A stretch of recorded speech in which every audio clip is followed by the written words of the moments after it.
नमस्कार।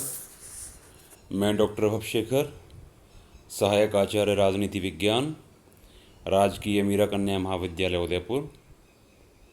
आज हम तृतीय वर्ष कला राजनीति विज्ञान द्वितीय प्रश्न पत्र, जिसे कि अंतर्राष्ट्रीय संबंध के नाम से जानते हैं, के अंतर्गत संयुक्त राष्ट्र संघ का अध्ययन करते हुए आज सचिवालय के बारे में परस्पर चर्चा करेंगे। विद्यार्थियों, अभी तक की चर्चा के अंतर्गत जो हमारी वार्ता हुई, इसके दौरान हमने संयुक्त राष्ट्र संघ की आधारभूत जानकारी और इसके कुछ अंगों के बारे में जाना, जिसमें कि महासभा, सुरक्षा परिषद और न्यास परिषद का अध्ययन हम लोग कर चुके हैं। आज हम लोग सचिवालय, जैसे कि सेक्रेटरीट बोलते हैं, के संदर्भ में जानेंगे।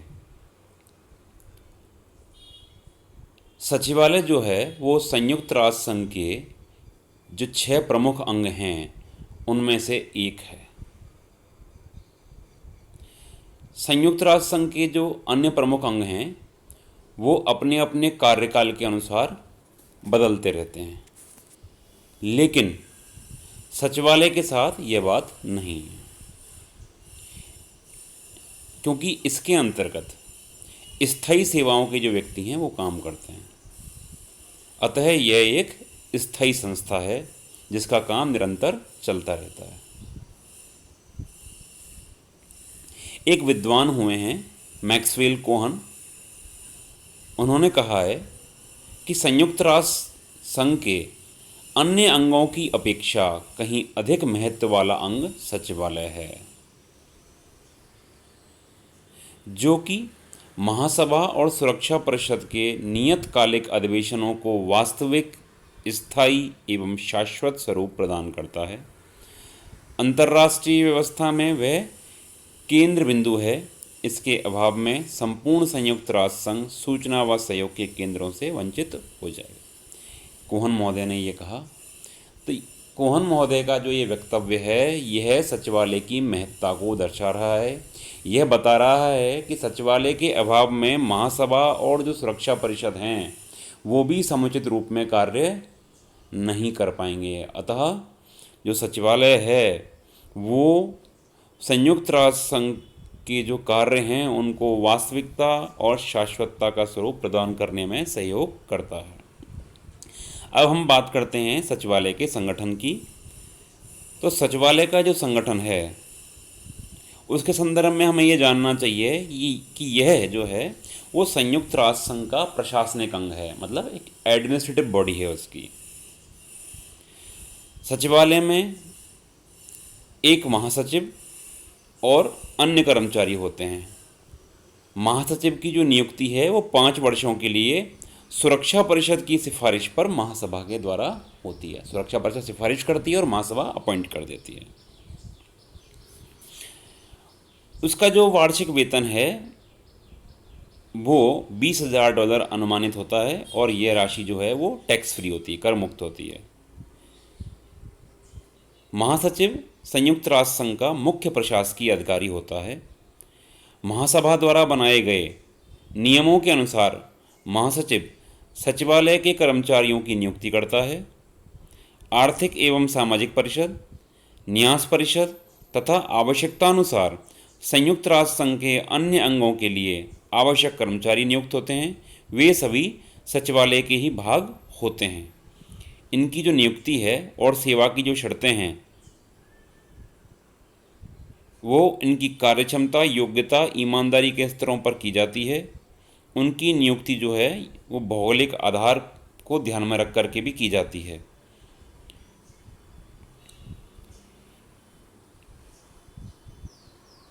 यहाँ और भी कई बातों को नियुक्ति के संदर्भ में ध्यान रखा जाता है कि ये जो कर्मचारी हैं ये इस वैश्विक संस्था के प्रति निष्ठावान भी होने चाहिए, और इनकी स्थिति एक वैश्विक नागरिक के समान हो जाती है।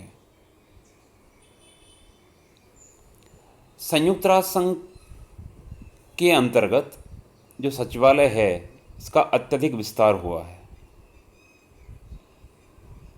इसके कर्मचारियों की संख्या का भी विस्तार हुआ है।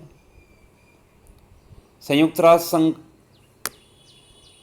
जो है इसके अंतर्गत सचिवालय एक इसका बड़ा प्रशासनिक तंत्र है, जिसे कि 8 विभागों में संगठित किया गया है, जिसके अंतर्गत पहला माना जाता है सुरक्षा परिषद संबंधी कार्यों का विभाग, दूसरा है आर्थिक विभाग, तीसरा है सामाजिक कार्यों का विभाग, चौथा है न्यास व स्वशासितेतर क्षेत्रों में सूचना संबंधी विभाग, पांचवा है सार्वजनिक सूचना से संबंधित विभाग, छठवां है सम्मेलन तथा सामान्य सेवा विभाग, सातवां है प्रशासनिक तथा वित्तीय सेवा विभाग और आठवां है विधि विभाग। प्रत्येक विभाग का एक अध्यक्ष और एक उप महासचिव होता है। उप महासचिव के नीचे एक से अधिक उच्च पदस्थ निदेशक होते हैं। उप महासचिव की जो नियुक्ति है वो महासचिव के द्वारा की जाती है और इनकी नियुक्ति का आधार इनकी कार्यक्षमता, इनकी योग्यता, इनका क्षेत्रीय प्रतिनिधित्व आदि को ध्यान में रख करके किया जाता है। जब हम बात करते हैं महासचिव की, तो संयुक्त राष्ट्र संघ का जो सचिवालय है, जैसा कि हम जानते हैं कि यह एक प्रमुख संस्था है और इसके शीर्ष बिंदु पर महासचिव विराजमान होता है। वह केवल सचिवालय का ही अध्यक्ष नहीं होता, वरन संपूर्ण विश्व संस्था के कार्यों का सूत्रधार कहा जा सकता है उसको। उसे हम सचिवालय का मुख्य संचालक भी कह सकते हैं। हमको यहाँ यह ध्यान रखना चाहिए कि राष्ट्रसंघ के निर्माताओं ने सचिवालय के अंतर्गत महासचिव को बहुत अधिक अधिकार जो है प्रदान नहीं किए थे।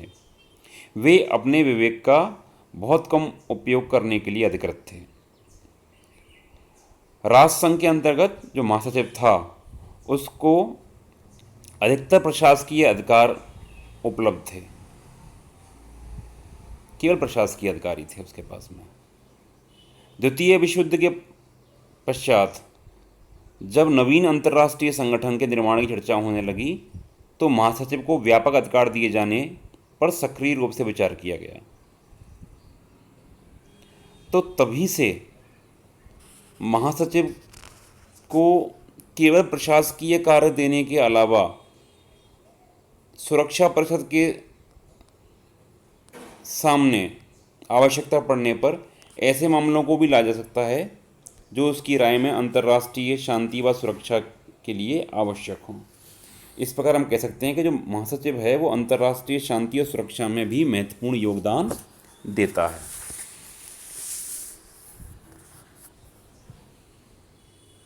अभी तक कुल जो महासचिव नियुक्त किए गए हैं उनमें थे पहले व्यक्ति जो थे वो थे ट्रैग्सव ली जो नॉर्वे के थे, दूसरे थे डैग हैमरशोल्ड स्वीडन से, तीसरे थे यूथांट म्यांमार से, चौथे थे कुर्ट वाल्डहीम ऑस्ट्रिया, पांचवें थे Javier Perez de Cuellar Peru से, छठवें थे बुतरस बुतरस घाली मिस्र से, सातवें थे कोफी अन्नान घाना से, आठवें थे बान की मून दक्षिण कोरिया से, और वर्तमान में जो है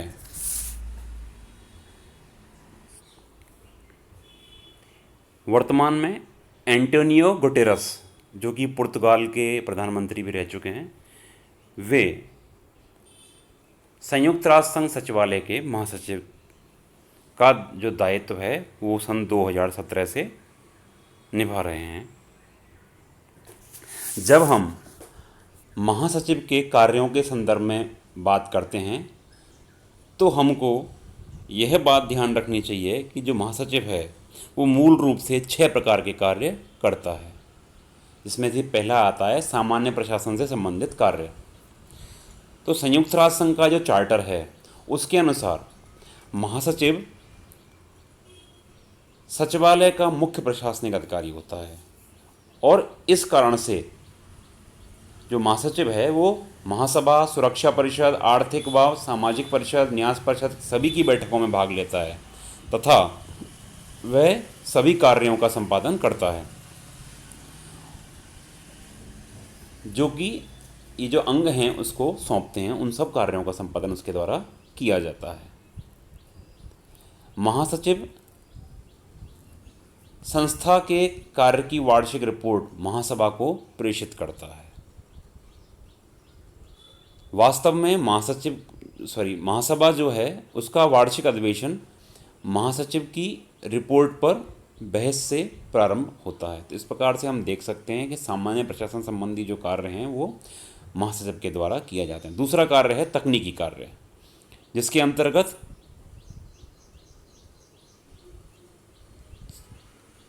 महासचिव ऐसे अन्य कार्य भी करता है जो उसे महासभा, सुरक्षा परिषद, आर्थिक व सामाजिक परिषद, न्यास परिषद द्वारा सौंपे जाएंगे। इन अंगों के द्वारा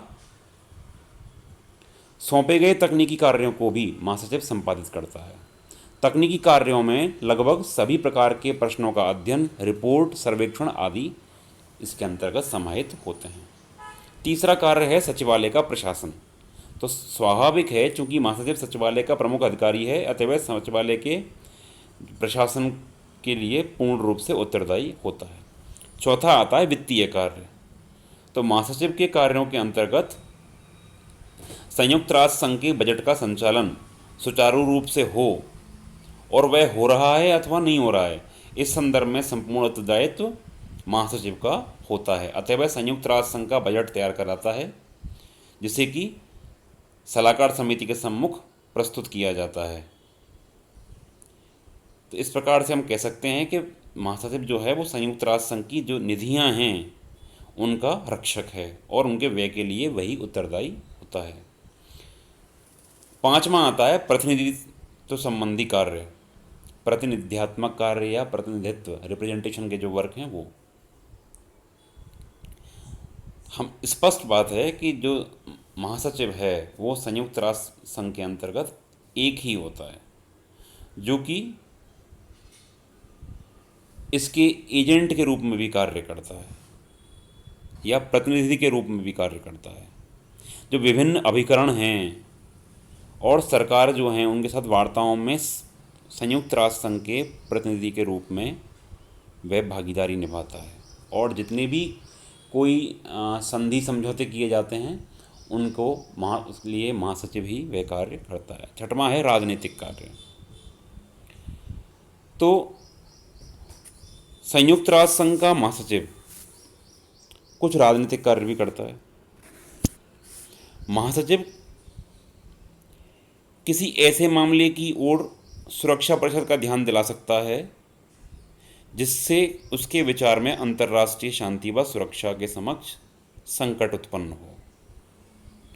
तो संयुक्त राष्ट्र संघ का जो महासचिव है उसकी राजनीतिक भूमिका का इतना अधिक विकास हो गया है कि न केवल संयुक्त राष्ट्र संघ के अंतर्गत यह पद राष्ट्र संघ में इस पद की अपेक्षा कहीं अधिक और प्रभावशाली सिद्ध हुआ है, बल्कि मॉर्गेंथौ नामक विद्वान ने तो यहाँ तक कह दिया है कि महासचिव संयुक्त राष्ट्र संघ का एक प्रकार का प्रधानमंत्री बन गया है।